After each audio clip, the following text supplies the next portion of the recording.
Hola, buenos días y bienvenidos a Tomar Two. Take Two con Jerry and Debbie. Gracias por unirte a nosotros. Good morning, good day, welcome. It's Take Two with Jerry and Debbie. What's with the language shift? Well, today we're going to be talking about languages that you know fluently, or you could find your way out of the middle of a country if they airlifted you in there, or you could order off a restaurant menu if you had to. What languages? How many languages do you speak? And what was the motivation or the reason, the inspiration for learning them? Have you stayed up on them? Do you bone up on them once in a while? Mm-hmm. We want to hear how this has benefited you in your life in any way, maybe even professionally. You had to learn a new language for a job or a career change at one point. 800-585-9396. How was my Spanish, Debbie? It was excellent. Did you hear me chuckling, though? I was saying, what a show-off you are. Well, I use Google Translate for that. Come on. No, you didn't. You can speak it, though, can't you?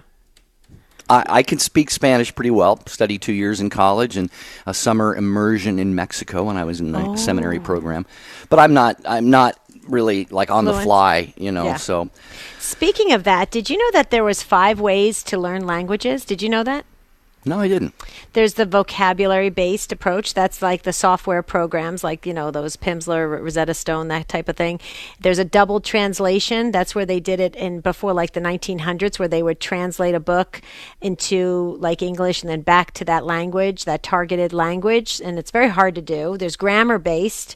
There's a communication-based, where you put people in small groups and they communicate. And then there is the immersion method, and that's what you learned. So that's really interesting. So how did you find that immersion method? Well, like I say, I had 2 years of it in college, and it was, languages don't necessarily come easy to me. Of course, it was required to take a foreign language to graduate, and I have to tell you this, Debbie, over the probably 20, I don't know how many years it's been since I graduated from Franciscan University, I have actually had dreams that I did not graduate because I failed Spanish. Oh, those are nightmares. Actually, I was pretty good at it, and since then I've studied Latin and a little bit of Greek and Hebrew, and I'll tell you, I have to say, studying Latin was one of the best things I ever did because it just opens up English to you in so many beautiful ways. That's true. So when you were tossing and turning, you had that nightmare that you didn't pass. Did you wake up from a sound sleep talking in Spanish? Well, this is really strange. I don't know what the purpose of this is, but I think in Spanish all the time.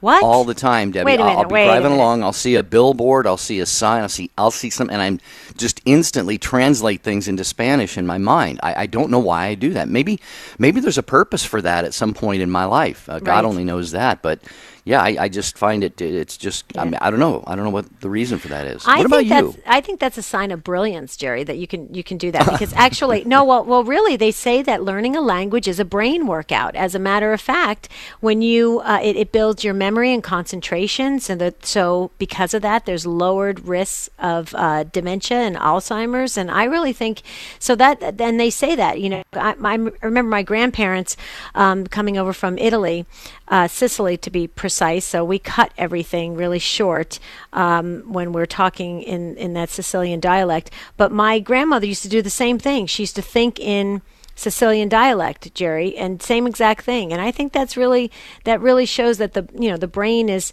transitioning, into the different language. And I think that's pretty cool. I'd love to hear what our listeners have to say about this. If you've are fluent in multiple languages.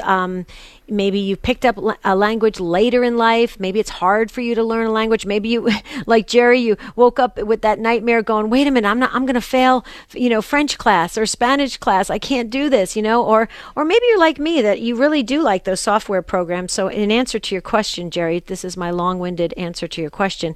I speak a tiny little conversational Italian. I used to actually be really good at it in high school and college, and then I had no one to talk to, so just a little tiny bit, just the greetings and that kind of stuff, and just to kind of, when I was in Italy, I could get by, but it wasn't anything like your Spanish. How do you say that? Umpa or umpa? Umpo, a little. Umpo. Yeah. So, it's good though. Yeah, I mean, Go ahead. Very good. Well, what about the rest of you who are listening right now? Almost everybody nowadays, if you went through college, even in high school, it was required to have a foreign language of some sort. Maybe you're an immigrant to the U.S., and you've had to learn English. Share that experience with us, because it helps greatly, of course, when you go to another country, either to visit or certainly to live, to learn the language that is spoken there. Right. And, of course, we can look at the universality of the church and tell us if you've had an experience of knowing a different language, being in a country where that language was spoken, and being able to go to Mass or even confession or talk to people about the faith and be able to converse in their native tongue, and what a difference that made. So a lot of directions this can go. As I mentioned earlier, Debbie, even professionally, sometimes somebody will get a call from the boss, say, you know what, you're being transferred to our office in France. Here are the Rosetta Stone tapes. Yeah. Good luck. Yeah, so this could be a fascinating conversation. Well, let's get back to going to countries and experiencing Mass in the native language. I love that, Jerry, because when I was in Mexico and I went to some of the beautiful churches there, and it was spoken in Spanish, I loved it. I still felt very much at home. There's certain elements you can pick out that you can identify with, even if you don't fully understand the language. Or same when I went to Italy, same exact thing, Jerry. I knew I was still home, even though I couldn't understand every single word that was being spoken.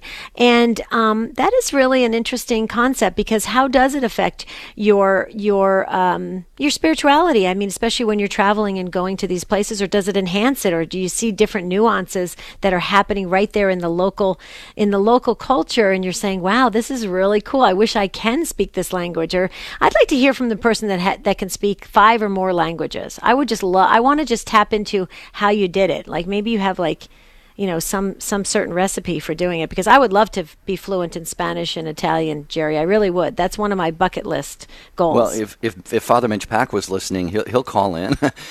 Jimmy Aiken knows multiple languages as well. I actually was learning Hebrew from him. But didn't Pope John Paul II, I think he was able to at least speak, 50 languages, Debbie? Oh, my goodness. So let's hear from you, friends. 1-800-585-9396. The church is made up of many nationalities and many beautiful languages. What is your native tongue? And how have you learned other languages for whatever purpose in life and to whatever benefit? 1-800-585-9396. Get that open phone line. This is Dr. Greg Popchak. And Lisa Popchak. This is Chris Stefanik, host of Real Life Catholic. This is Archbishop Samuel Aquila from the Archdiocese of Denver. And thank you for listening to EWTN Radio. Post your intentions on the prayer wall on Jerry and Debbie's website. To get there, just click on the bright yellow J&D logo at take2show.com. Jerry and Debbie personally reply to every prayer intention that's posted. Others will also offer you their prayer support. When there's something important you want prayers for, post it on the prayer wall on Jerry and Debbie's site. Visit take2show.com, click on the J&D logo today. The EWTN Warriors Rosary is a fitting tribute to all the spiritual warriors who have stood by us over the years. Handcrafted, each rosary is a unique creation. Get yours today. Visit EWTNRC.com.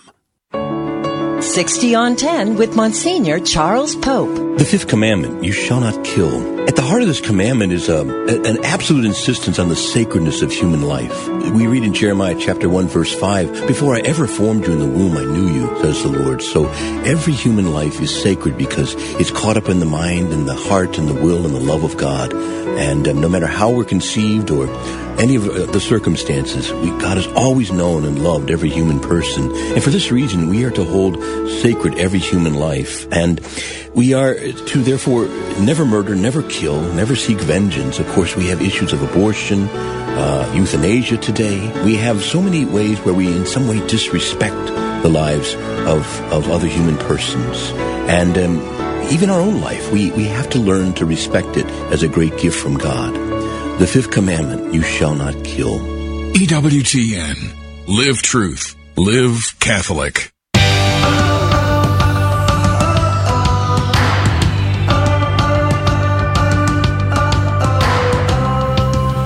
We're so glad you joined us on this wonderful show today. We're talking about how many languages do you speak?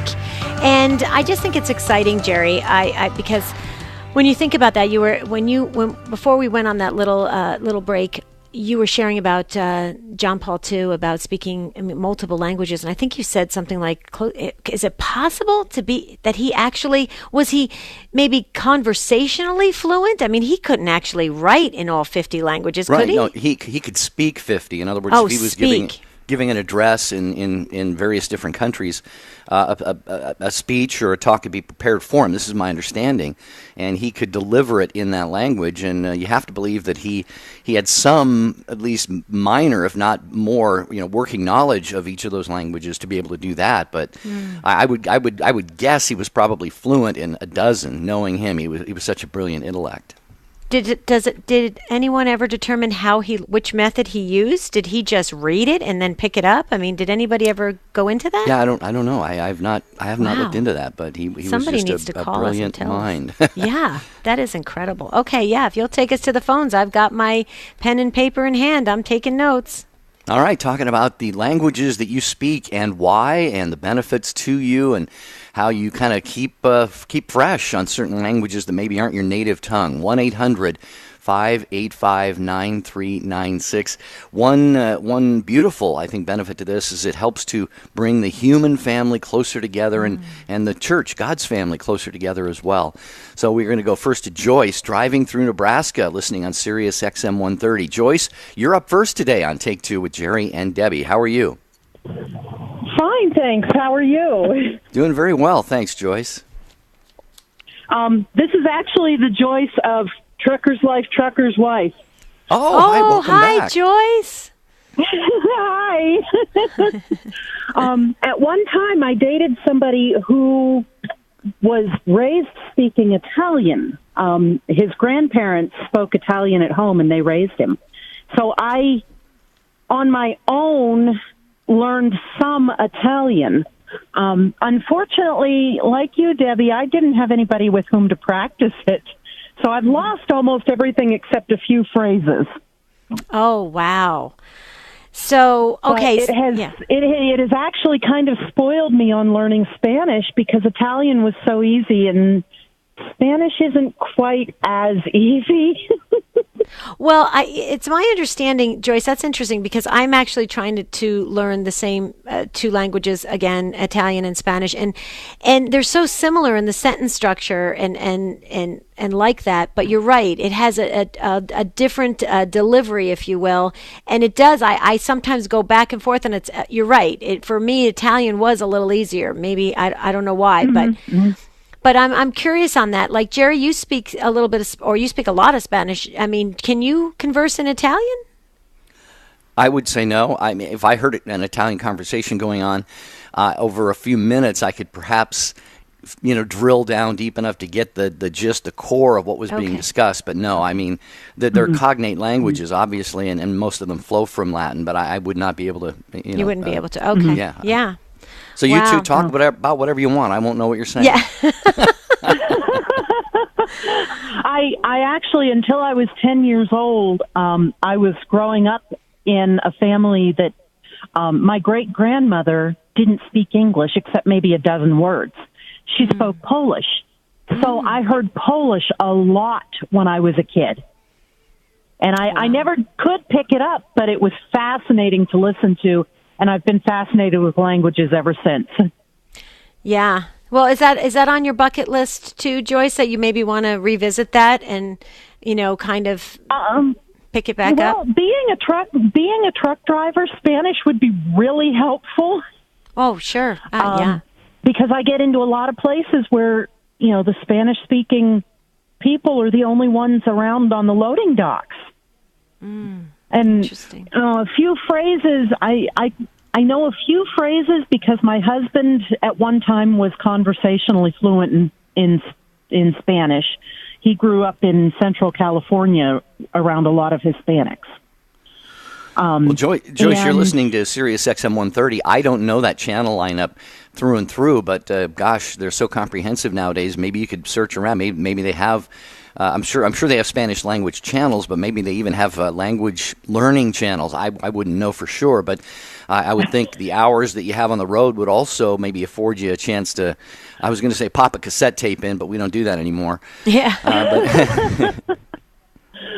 Well, I tried one of those CD learning things, and I seemed to do better whenever I just did it on my own. When I was trying to learn the Italian, eHow actually had where you could pull up the conjugations of the various verbs. And so I have at home, I have index cards of verbs and conjugations, and then I have another set of index card of nouns. Right. And I was figuring out sentence structure. I was kind of putting together my own program, and it was working pretty well. But like I said, I didn't have anybody I could practice with. Yeah, you do need a buddy to do it. That I definitely know. Well, I like the index card approach, though, because I remember I had a girlfriend who actually learned German that way. And German's a hard language sometimes to learn. And she did it, but the index cards, that's really brilliant. I love that. Joyce, we have to tell you, it's so great hearing from you. Please continue to stay in touch with us. And we're always remembering you in prayers for safe traveling. So we just love to hear from you. You have such it's so perfect that your name is Joyce because you have joy right in it. You definitely bring joy to this show every time you call. So thank you for starting us off strong on this wonderful language show that we're doing here on Take Two with Jerry and Debbie. Yeah, be safe there, Joyce. Thanks so much for the call. 1-800-585-9396. Eloy is next in San Antonio, listening on our friends on Guadalupe Radio Network. Hi, Eloy. Welcome to Take Two with Jerry and Debbie. You're on the air. Hello, how you doing, guys? God bless you. Doing great. God bless you too, Eloy. It's real easy to learn language. Real easy. I have known right now I know about five languages that I speak fluently. Once you learn one, it's real easy to learn another one. I'm originally from Mexico. I was born and raised in Mexico. We came to the United States when I was 15 years old. Now I am 50 years old. And at the moment, I am learning Arabic. Wow. What are the other languages, Eloy? Obviously, Spanish and English. Yeah. Now, Spanish and English. My grandparents spoke to us in French when we were kids. So we also speak French. Je parle français très bien, monsieur. Si tu parlez-vous français? Comment ça va? So once you learn one, it's easier to learn another one and another one and another one. And when I was in high school, I had a girlfriend from China, and she taught me Chinese for 5 years. So it comes in handy, and I taught her Spanish. So I can also say, ni hao mao, wa hong ha, ni hao, ni hao. Wow. Well, Eloy, I'll bet you're never in a group and left out of a conversation. Yeah, true. But I work in a company in San Antonio where there's people from all over the world. And there's people from China, Japan, India. I'm learning a little bit of Hindu. The Hindu is the hardest one for me because when I see the people from India, I practice with them. I tell them, Hare Krishna, Hare Rama. They get so happy when they see a person that speaks their language, even if it's just a few words. Okay, you are totally fascinating, Eloy. I have to ask you this though. You made the comment twice. You said it's very easy to learn a second language, and then after that, I mean, when you say that, are you just saying that we just need to dive into it and just start speaking it, and not worry that we may pronounce things incorrectly, and just practice makes perfect? I mean, what's can you give us kind of a little hint on how to learn multiple languages like you have? Sure. You go to the YouTube and you type the language that you want to learn, and there's a lot of people, a lot of teachers there that they have put lessons. Even there's, for example, Chinese that they're talking in Spanish because they're teaching Spanish people how to talk Chinese. So they're pronouncing it in Spanish, and then they say, well, this is the way you pronounce it in Chinese.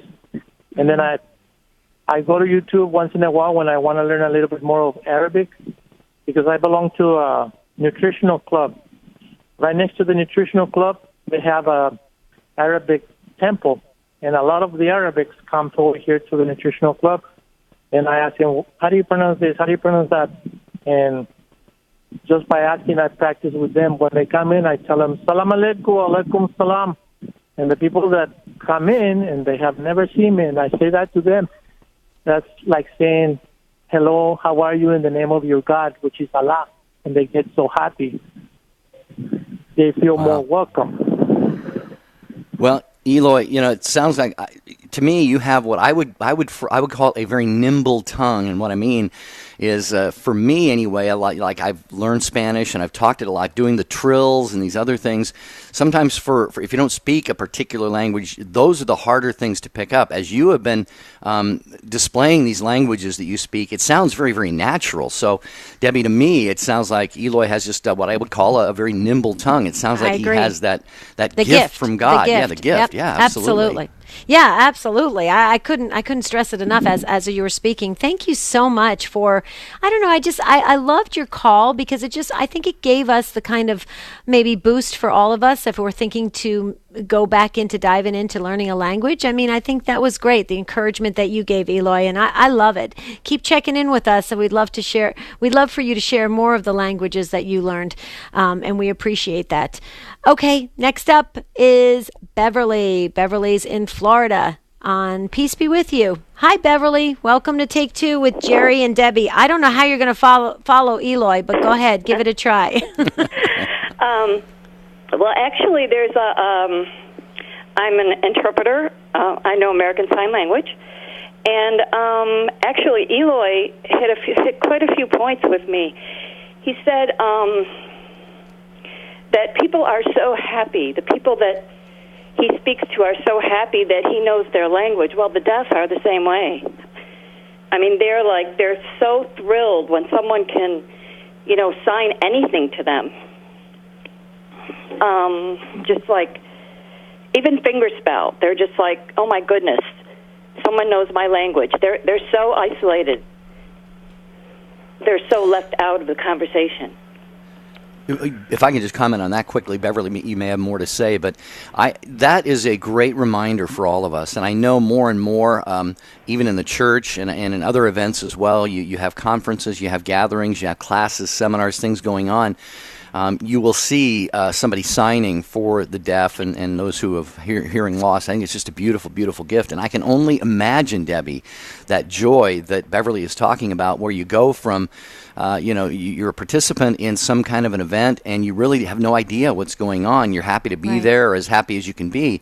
But boy, when that world opens up to you of what is actually being communicated, you become a part of it versus just like sort of an outsider. I think that's a beautiful reminder for all of us. I agree. I'm glad you shared that, Beverly. And I just want to say something too, and I wanted to hear your comments on this. We have signers at some of our masses where I live in Arizona, and I have to tell you, I think sign language is one of the most beautiful.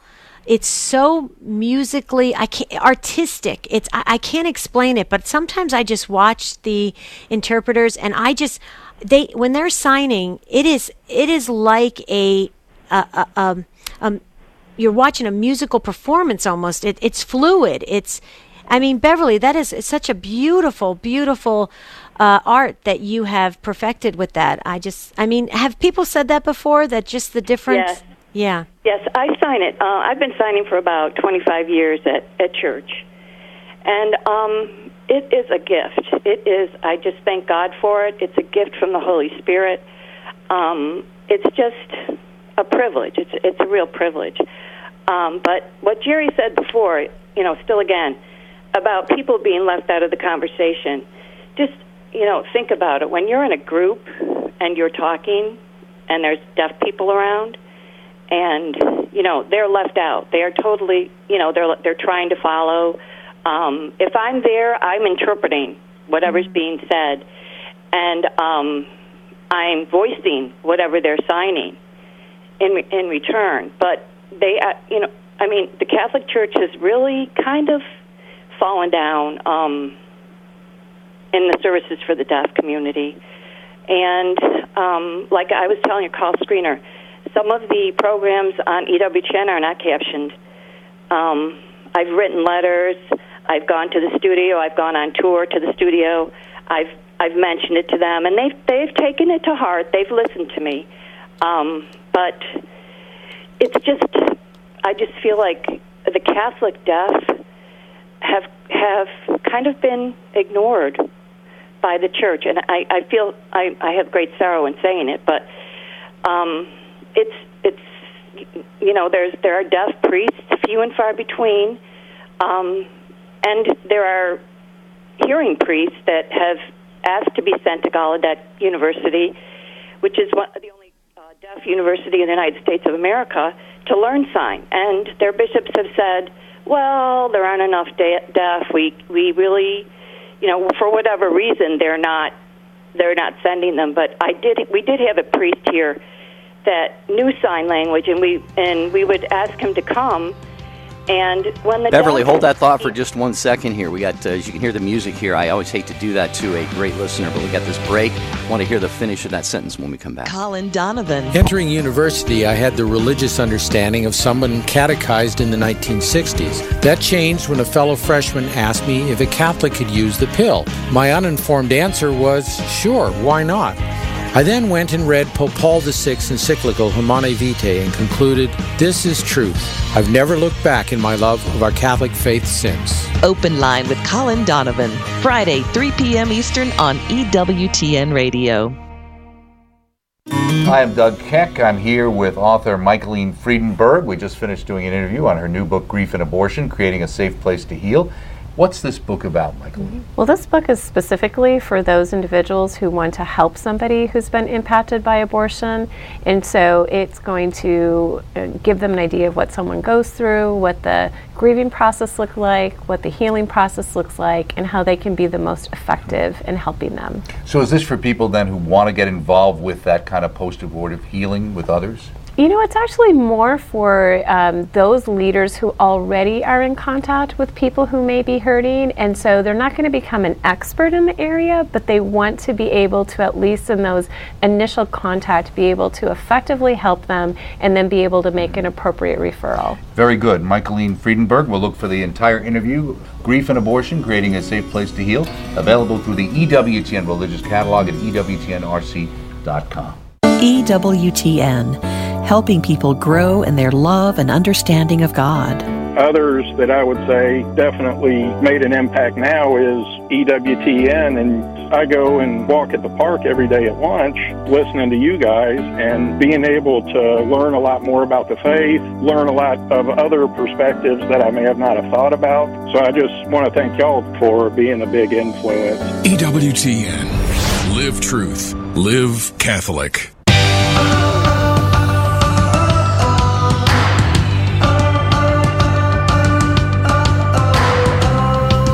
Lots of phone calls and comments coming in about speaking different languages, many languages. And right now we're talking to Beverly, who's an American Sign Language interpreter. And Beverly, we want to just have you continue, but I just wanted to say real quickly, I kind of compared watching sign language interpreters as kind of like a musical performance, but actually it's more of like an artistic, rhythmic, beautiful display that just brings to life the words in a whole new way because you're using your body and the movements.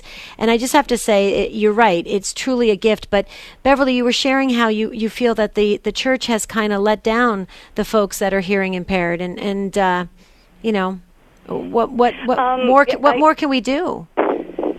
Well, I feel like we do have some deaf priests. There are, like I said, they're few and far between.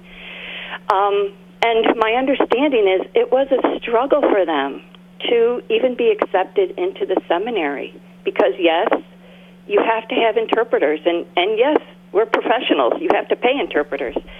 So, and when deaf people, when we've invited priests that know sign, which they're not that many, to come and give a mission at our church, and when they sign the Mass, when you see a priest sign the Mass, oh my gosh, it is so beautiful. And then they don't need the go-between of an interpreter.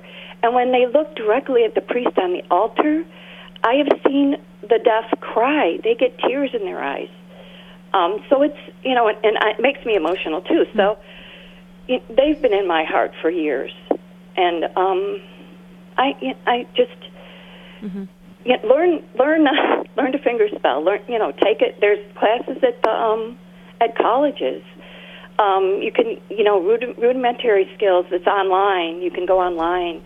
There's a website called the Catholic Deaf Mom. She's awesome. She's deaf, and I watch her all the time, and I just love her. Well, Beverly, you'd be proud. At my parish in Arizona, they actually have hearing devices for those that are impaired somewhat, and then we also have signers at several of the masses.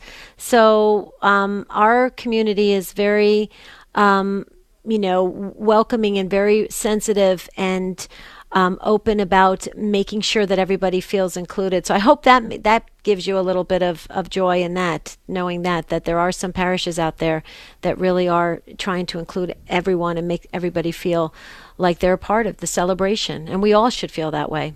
So. Yeah. Thanks, Beverly, for the call. Appreciate it so much. Thank you for the fine and important work you're doing as well by She's signing. doing great work. 1-800-585-9396, talking about the different languages that you speak. Maybe it was for work that you had to learn a different language. Maybe you moved to a different country. Maybe it was just for fun, or maybe you were planning that dream vacation and you said to your spouse, honey, we better brush up on our Italian before we go to Rome. How do you stay, do you continue to practice these languages, and has it helped you in the world, in the church, understanding liturgies in different languages? Your number to call is 800-585-9396. A lot of you on hold, very patient. That means Carol is next in Burlington, Wisconsin, listening on WSFI. Hello, Carol. Welcome to Take Two with Jerry and Debbie. Yes. Hi, Jerry and Debbie. It's Carol, Burlington, Wisconsin calling, and I wanted to lay just a comment on the table. Because there's a language within a language, in terms of addictions, that when people come from troubled paths and loneliness and being so isolated, and then they join the recovery groups that feature the 12 steps, that there's a language called the language of the heart. And so when they grow in surrender and recovery, they take on a whole new language with some of the literature and their point of view of the world. So I just wanted to lay that on the table, because it's important, because somebody may not have the capacity to want to go and learn a foreign language, but there's a language, around them in their own native tongue that they might embrace and grow in. Carol, this is beautiful and it's fascinating, and I'd love to hear a little tiny bit deeper on this. You said it's not necessarily a different tongue, as in a different language altogether, but how does this manifest itself? Is it more of an ability to show compassion to others, to be compassionate to oneself? Is it actually words that are spoken, or are there actions part of this? What is this language that you're referring to? Right. So when people go to AA and the other 12-step groups, and then a lot of when people learn and grow by hearing the words spoken, they hear them, and then they read the literature too. And so then when they read such phrases as incomprehensible demoralization, or the first 3 steps, I can't, he can, I think I'll let him, for God, I can't, he can, I think I'll let him, or her, whatever your God of understanding is, and so forth. And so it's the same language, but because it's the core of it is healing and having a relationship with God and a higher power, that people learn. But then there are very basics that it's sort of a core language that becomes part of you to survive and to grow and right. So forth. It sounds like, Carol, if I understand you correctly when you're explaining this, and you're doing such a beautiful job, that the words have a lot of power behind them, and so there's a different emphasis on the words and the meditation and focusing on those words in order to produce some kind of outcome, like it becomes part of the person's being. So it's a transformational type of focus on the words. Is that what I'm hearing you say? Right. Okay. They have not only different meaning, but when someone says, are you powerless? Someone may have thought of powerless in their prior way of just being powerless, like I can't push the lawnmower. But when you talk about it in spiritual terms and solutions and Gotcha. That kind of thing. Yeah, so that's fascinating. But I'd lay that on the table because it is important, and sometimes when people or they use the word acceptance, and people will say, "I accept that," but then acceptance almost has a capital A in the other in recovery term. So, wow, that's fascinating. That's another language to lay on the table to talk about. Yeah, that's true. Yeah. That goes along, Jerry, with your whole idea of when you reframe things and you look at things from a different perspective and what you focus on. I think Carol, I'm glad Carol brought that into the discussion, especially when you're talking about foreign languages too. If you add that, did you ever notice that Jerry, when you read something in like Spanish, it means something like a little bit different. That same word or similar word means something different, or it takes on a different tone, if you will. Maybe in Italian, it's kind of interesting how the words have very unique importance behind them. Absolutely. Carol, thanks so much for the call. Appreciate that greatly, and contributing the topic that you did there on the language of recovery. And that too reminds me, just real quickly before we take our next call, Debbie, that this is so important when it comes to our theology and like scripture study but biblical scholarship and so forth, because we may speak our own language, be it English, Spanish, French, or whatever, but once we get back behind those languages to the original languages, then it can make it all come alive. It can change the meaning, or it could give us the deeper meaning, so that when we read and try and interpret the Bible just in today's modern languages, we can miss a lot. And I think that a lot of Christian, if I can put it this way, denominations and churches do that, and it's beautiful that in the Catholic Church we say, no, wait a minute, let's get back to exactly to the original what the original authors meant. Yeah, that's absolutely. Right. Oh, very true, Jerry. I mean, there's been a lot of fights over interpretations of the Bible. Valerie, you're up next in Plano, Texas, listening on Guadalupe Radio Network. Thanks so much for waiting so long, Valerie. In fact, wait, 1, 2, 3, 4. Yep. Valerie, you got our Virtual Patience Award. Welcome to Take Two with Jerry and Debbie. Thank you. Can you hear me? Perfectly. Just fine, yeah. Okay, I was telling the person who answered that I am Hispanic. I'm like fourth generation Mexican American. So my parents spoke to us in Spanish, but we didn't really answer back in Spanish. I started as maybe about 24 years old. I started being an assistant for high school ESL. So while I was teaching people who came over from Mexico, the English, they were correcting my Spanish. So that really helped me to learn better Spanish. Oh, interesting. Are you there? Yeah. Oh, yeah. Yeah. Oh, yeah. And then when some of the kids graduated from high school, I had already moved to Plano, and some of them actually came. I've had 2 different students that came to live with me to go to college. So they went to college here in Plano, and it's just very interesting because I was recently divorced, so I got to hang out with them a lot more, and I actually had guardianship of one Hispanic student who was from Mexico, so I went with her to the border a lot. So I was kind of immersed in it. And what I would also do, what helped me, is they watched, a lot of people, especially younger people, they watch novelas. So I would watch novelas, too, in news in Spanish, but I could hardly understand because it was so fast. So I would put my TV on closed caption so I could read it while they were talking. So I'm like, oh, that's what they're saying, because I can read it. And it helped a lot to figure. I became a very dramatic Spanish speaker. Wow. Well, Valerie, what you're reminding me of my summer. I was, like I said earlier in the program, I don't know if you were listening, 8-week immersion program in Pueblo, Mexico. Beautiful, beautiful experience. Just lovely people. And in the house where we lived, we would occasionally speak to one another in English, but all of the classes were taught in Spanish. We went to a school nearby where we were staying, and all of the classes were taught in Spanish, and people on the streets, I think they see that you are there to learn the language, so they do you the favor of not speaking to you in English, even if they know that. So it's kind of beautiful, but that immersion, and we watched movies and TV shows, and like you said, the closed captioning, and it just helps in so many different ways. And so I just want to, say, take my hat off to you. Thanks. I was listening to what someone said about having known. I mean, she said the sign language, just it. And here in Plano, you can order any fast food in Spanish. And they actually like that. They'll be kinder to you in the drive-thru because you attempt to speak their language. And I do have friends who speak Spanish and say, why do you always speak to them in Spanish? I'm like, right. Because it makes them feel better. Yeah, it just does.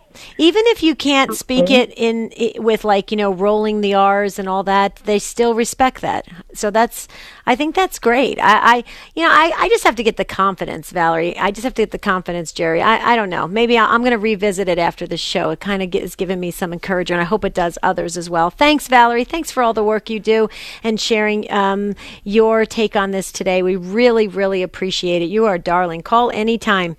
Okay, Debbie, real quick, before you do that, people appreciate the effort, though. And I've mentioned on this show, there's a chain of stores near where I live called Cardenas. And they've just got amazing, especially the produce, and the prices are a lot lower than many of the chain stores. And I shop over there, and I will always, if it's a Spanish-speaking clerk checking me out, I will always at the checkout stand I will try and talk with them in Spanish, and they do. Right. They light up, they beam, and they love that. Right. And I think it's just a way to kind of, I do it in a way to try to bring cultures closer together, maybe break down barriers and just show that we are all truly one family of God. So see, I could try that too, Jerry. I've always thought, well, I don't want them to think, boy, you're attempting to speak a language and you just don't even sound good.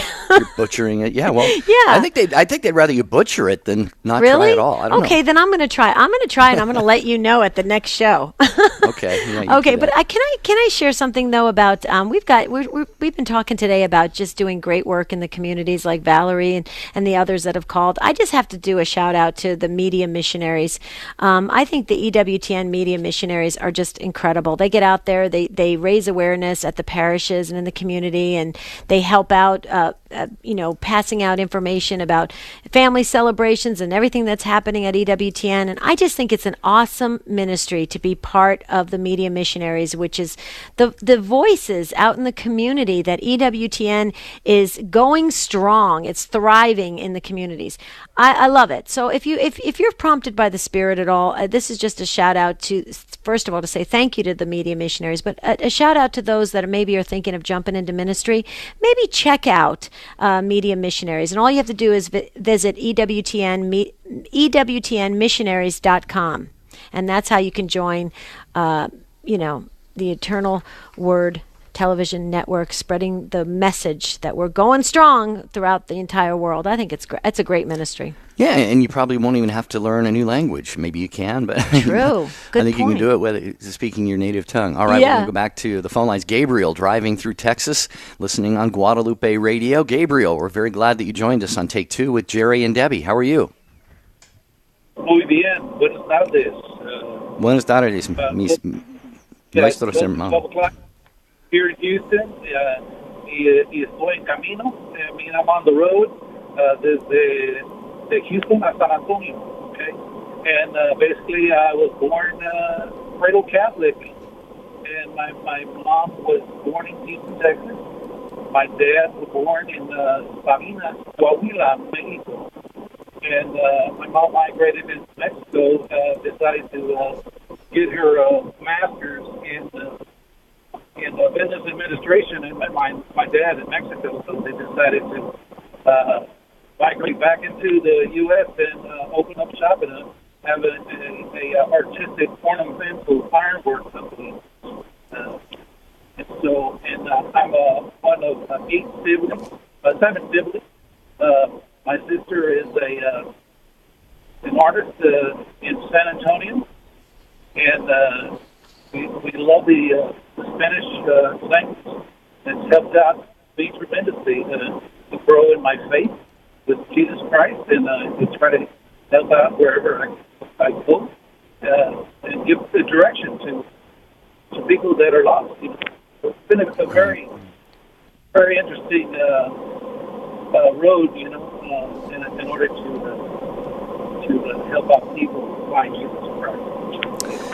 Gabriel, you were a little bit soft there. I don't know if you're on a speakerphone or whatever, but it sounded to me like one of your parents was from, I think you said the U.S. and met your other parent in Mexico, and you all moved here to the U.S. I think you said you're driving on your way to San Antonio right now, and this being able to be bilingual in English and Spanish has been a help to you. And I'd be curious just for your comments real quickly. I think this is very, very important. I know that a lot of schools, a lot of dioceses and religious orders are requiring their men and women who are going into priesthood and religious life to learn Spanish because of the growing number of Spanish-speaking people in this country. So, would you encourage anybody who's listening who might be a little hesitant to try to learn Spanish or another language to try and go ahead and take that on? What would you say, Gabriel? Well, there's a lot of immigrants, especially in the Houston area and in this area of Texas, and a Spanish speaker would help out so much to help out the Spanish-speaking people that to be not afraid of their legal status. If they have a driver's license, they have all the right to be here worshiping their God, in church with Jesus, and they're going to be protected. Everything's going to be okay. Just because you have a green card doesn't mean you're going to be shipped back. So es tan importante para todos que sepan que si tienes una tarjeta verde, que tienes todo el derecho de estar en Estados Unidos. Y mientras estás trabajando para tu familia, everything's okay. I just wanted to mention that to the Spanish-speaking public, that be not afraid of your immigration status, so that as long as you are praising your Lord and you're working in the U.S. legally, everything's going to be fine. Yeah, Gabriel, thanks for sharing that, because I don't follow this as closely as I could or should. I really, quite frankly, don't even like to watch the news a lot. But I kind of you can't help but kind of know what's going on in these areas. But I think a lot of stuff gets misrepresented in the news, and even in the church. I will say this: we kind of take our cues from the secular media, and then there's this fear is whipped up in all of this, and there may be reasons for some people to be concerned. I'm not saying that there aren't. And I don't know, but you just spoke from your heart, saying that it doesn't seem to be that gigantic of a concern for you, and if certain things are in order, then people should be all right. So, but we pray because we are all one family, we're all one people, and we want to be open and welcoming, and certainly help out those who are especially in need. So, Gabriel, thanks for enlightening us on Gabriel. that. Yeah, we really appreciate that. Got great calls still on the line, Debbie. Hope we can get to all of them. Me too. Okay, we're going to go to Cindy next in Wichita, Kansas. Hi, Cindy. Welcome to Take Two with Jerry and Debbie. Hi, Jerry and Debbie. I just wanted to ask for your prayers and maybe a word of encouragement for theologians who have to give talks to the lay people. I mean, they're lay people themselves a lot of times, but I recently went to a talk about sex, drugs, and rock and roll, and it was for parents trying to raise our kids in this culture. And he was very good. He had been a seminarian for a while, and so he took a lot of theology classes, and he decided that wasn't for him, but he became a police officer, and he works in mental health. And but he was giving this talk to parents, and I think he does this every so often. And it was wonderful. He put it in terms, and he related his discussion to theology, and he put it in theological terms, but he made it understandable for those of us who haven't ever been to a theology class. And so I'm really grateful for theologians or people that have studied theology that can speak to us in terms that we can understand. I had a friend who went to a different class, totally different subject, and he truly is a theologian, and so he's had more classes. He has his master's in theology.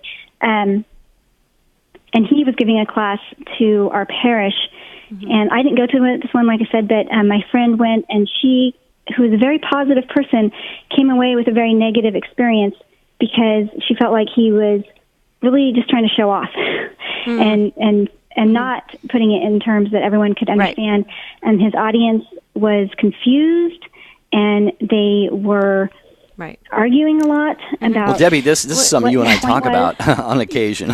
Yeah, Cindy, you could join our conversation anytime. Jerry and I actually talk about this quite frequently because there's a great responsibility for those that communicate the faith, and I think you're right. We do need to pray for everybody, from the really deeply schooled theologians to the baby theologians to the newly just jumped into the group theologians to the catechetical leaders. We do have to pray for everyone that communicates the faith, because it does have to be able to be received in a not only a practical way, but in an understandable way, because you're right, it can foster somewhat of a frustration and even confusion, and you don't want that. So I actually, Jerry and I talk about this all the time. We pray for everybody that's in a position to communicate the faith, and like we are, even Jerry and I, in the position that we are with Take Two, the same thing. I mean, there's a lot of responsibility and a lot of pressure on those folks and all of us to make sure that we say things, correctly. So yeah, what do you think about that, Jerry? Yeah, not just correctly, theologically, with precision, but in a way, like you said, and Cindy was bringing up, that people can understand, not talking over people's heads. And I know, Debbie, you joined me in just taking our hats off to all of the presenters on EWTN who really work hard at that, because they will give an explanation, and you hear them so often. They'll say, did you understand? Did that make sense? And if not, they'll try to bring it down. It's hard. It really is hard. If you've studied high-level theology, for example, or philosophy, and you've got a PhD, and you're, all of this stuff, you're kind of used to running in intellectual circles and talking a language that is a little bit, maybe a little higher than the rest of us, those of us kind of on the streets. But Cindy, you make a great point there, and we appreciate you doing that. And again, kudos to all of those on EWTN and Catholic Radio for the great efforts they make to do that. I'm glad you said that, Jerry, because I believe that the folks that are on EWTN, everyone that's on the Eternal Word, a television network and radio, I think do a phenomenal job in making sure that we can all really grasp some of these really difficult subjects, because we have a very vast religion. It's huge. So Cindy, you bring up a really fine point, and it's time we pray for everybody that's in that position, and priests, our priests as well, when they're given homilies, same thing. We should be praying for everybody so they can have that support to continue, so they can educate us and get us all closer to God. I love that. That was a great call, Cindy. Who's up next? Well, we've got Nikki in Philadelphia. If you we're going to go to Nikki. Make your point in about 20 seconds. We're sorry, we're going to hear that closing music in about 20 seconds. Nikki, we wanted to get you on real quick. Welcome. Hi, this is Nikki in Philly. I want to say hi to my dad, Tatuś. I am a Polish-American first generation. I speak 7 languages, and I encourage everyone to learn another language. It helps so much to connect with people from all over the world. 7 languages. Well, I think you might have beat Eloy that called in. Nikki, way to go. Thank you so much. God bless you, Nikki. Thank you for that. And David and Elena, I wish we were going to have time for you, but wow, what a fascinating program today, as always. It's so inspiring to be with everybody on Take Two. You guys are awesome. Thank you so much. I'm going right to my software program, and I'm going to learn Italian again. Tomorrow on the program, we hope you can join us again. We're going to ask you, where would you like to serve? Like in some kind of ministry in your parish? If you're not presently in some kind of ministry or community service, where would that be if you had your choice? That's tomorrow. Until then, have a beautiful and blessed day. We'll see you real soon.